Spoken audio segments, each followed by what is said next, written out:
So I can even put that in here. Sorry. I can put that in here. So instead of this blue arrow, I can replace that blue arrow with the components and kind of meld it in, still head to tail. So if I do this, I can replace C with its components, right? Because C would be the resultant of these components, but they're still vectors, so I'm going to put them in instead. I can't have both at the same time, but I can replace the one with the other. I can use the components rather than the vector, or I can replace the vector instead of the components. And so I'm going to have Cx here, Cy here, and the Cy again is 130, and Cx here is 75. A we knew was 250. And B was, so get rid of C, and B is worth 100. And now you can see I have one x value, another x value, and another x value. I have 250 to the positive direction, 75 to the negative direction, another 100 to the negative direction.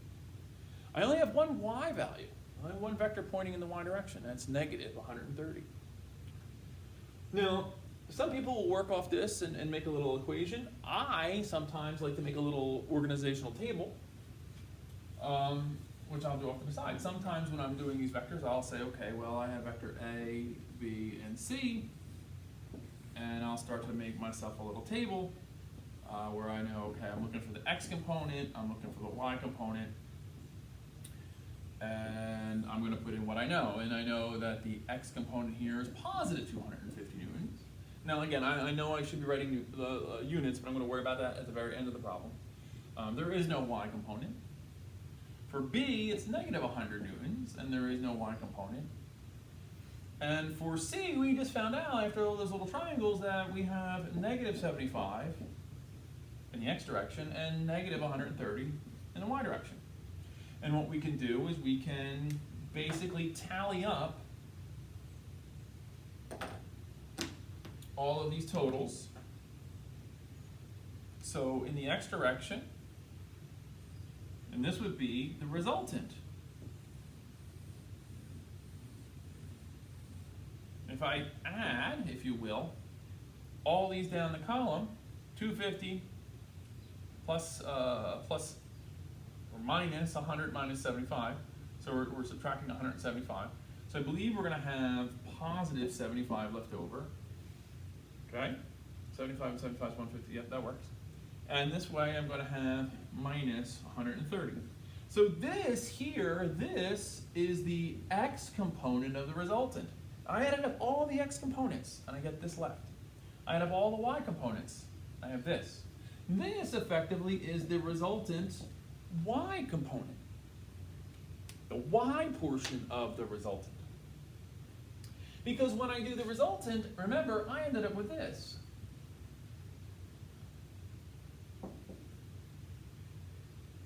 And if I look at that resultant, that could be replaced with, I know the picture's getting a little messy, but that can replace with Rx and Ry. It's components. So I'm close to knowing what the value of R is because I have the pieces that are going to give me R. So this is, instead of taking a vector and breaking it down into components like we did before, now that we have the component pieces, we can resolve the vector and find the overall resultant.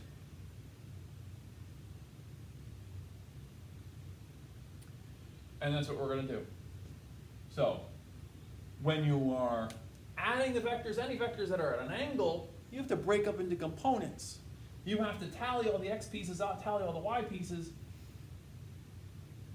so that you can find the leftover or the resulting x value, the resulting y value, and there are the components of the resultant, which then now I can put back together to find out actually what the value of that total resultant is. Well, how do we do that? By the way, let me do something else real fast before I get into this picture. I'm going to redraw it. And what I'm going to do is I'm going to take A, and I'm going to add B, because remember I can do this in order. A, B, I'm going to add CX.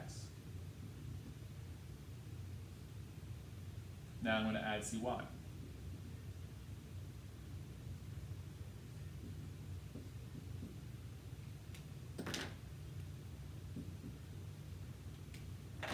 And when I do this, if I add up all the A pieces together, A, B, and C, all added together, I would get this little X piece, plus the Y piece. So that brings me, again, same resultant. There it is, there's my resultant. And that means that this resultant has an X portion and a Y portion. Well, the Y portion of the resultant happens to be pretty much just the Y component of C, because there's no other Y values involved. And the X component of the resultant is the combination of the A, the B, and the CX. And so what I like to do, because it gets obviously very, very messy, what I like to do is I like to take Rx by itself. I like to take Rx out of the picture. I like to take the Ry out of the picture, and of course you got to draw them head to tail. It's an addition of vectors because you're trying to find the overall result. That's an, no. The components are at a 90-degree angle. That's the whole, right, because you're X and Y axes, so you're at 90 degrees. And I happen to know these values. So we know this is 75, and I know this is 130. Now I don't put minus 130 here because I have the arrow telling me it's pointing down. So that arrow represents the negative. How do I find R? Well, I have a right triangle. If I wanted the hypotenuse of a right triangle, what do? Pythagorean theorem. So R squared equals Rx squared plus Ry squared. And if you do that, you'll get an answer. What that answer is, I don't know, so let's find out together. 75 squared plus 130 squared. And let's square root that answer. That didn't work for me because I didn't enter it right. So let's try that again.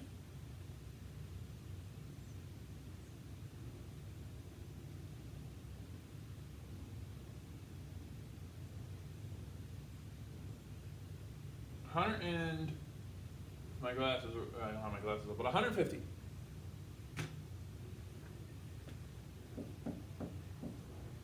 And change, but 150 newtons. I'm not done. I do need the angle. And typically we get the angle off of the x-axis inside that triangle. So typically we do that rather than the y-axis. And again, you have to read that angle off of the tail of the resultant. Don't read that angle off the head of the resultant. That would be bad. And how do I find that angle? Well, now that I know this is 150, you could use sine and cosine, but if you use sine and cosine, you're going to use the hypotenuse, which you could have messed up on when you calculated it. So you're going to try to use the data that you manipulated the least, in case there's mistakes that are folding over and over again. So we're going to use tangent here, because tangent is the two legs of the triangle. For this angle, it would be opposite over adjacent, so it would be Ry over Rx. So typically, tangent of the angle I'm looking for is equal to Ry over Rx, opposite over adjacent. And so that's going to be 130 over that 75. And then you're going to have to get that fraction and take the inverse of the tangent. So let's do that. Let's do 130 divided by 75. Inverse that. And I'm getting 60 degrees. And that worked out. 60 degrees, which is here. Now, I think when we did it and I measured it earlier, we did not get this value. I think we got it closer to 160 and 70 degrees, or 65 and 70 degrees, because I was doing it rough on the board with a ruler and probably not straight, not using graph paper. So obviously, when I was doing it graphically, I was not nearly as accurate. With the math, though, we can easily see we're going to get a much more precise, accurate, answer than we would using direct measurement. To represent this resultant, we know that's 150 newtons. Now note, this is 60 degrees here. So we can't just say 60 degrees. We have to say 60 degrees. Remember, our original problem started with the cardinal directional system. So we're 60 degrees over and downward. We're 60 degrees kind of in the fourth quadrant. We're 60 degrees in south and east area, south and east region. So we need to say that appropriately. So our angle, remember, we measured this from here to here, and we're measuring this downward here, this way, off that x-axis, which is really now the east axis. So we are 60 degrees south of east.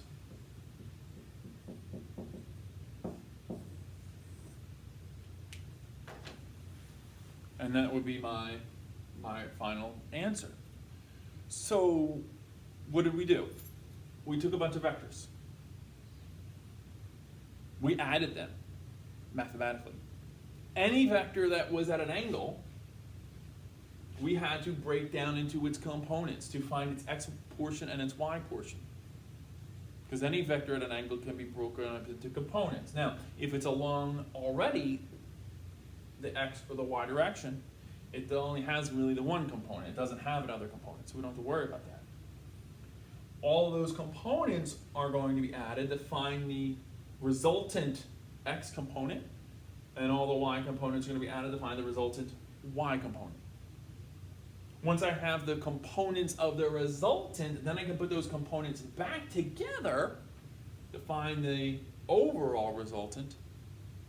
And of course, I have to use a little trig to find the direction or angle of that resultant. Now, again, when something is at an angle, like at 60 degrees here, I don't say plus or I don't say minus 150 at an angle. You only use plus or minus when it's along an axis. Plus will tell you direction east or west or north or south, plus or minus. But if you have a direction, you can't use plus, if you have an angle, you can't use plus or minus. You have to use the angle to tell the reader direction. And in this particular case, we used cardinal coordinate system, so we have to give it back in cardinal coordinate system. If it's just coordinate plane, we wouldn't need north, south, east, and west. You would have to say, though, like 60 degrees below the x-axis or some other way of measuring it using math class techniques. And you'll see those as we move through the work. So yeah, long, tedious, and can easily get a little lost along the way if you're not clear with your steps and your pictures and writing down the work. And so I'm going to ask that you do that. Write down as much as you can to keep yourself organized and clear. Let's have some fun with these. Thanks.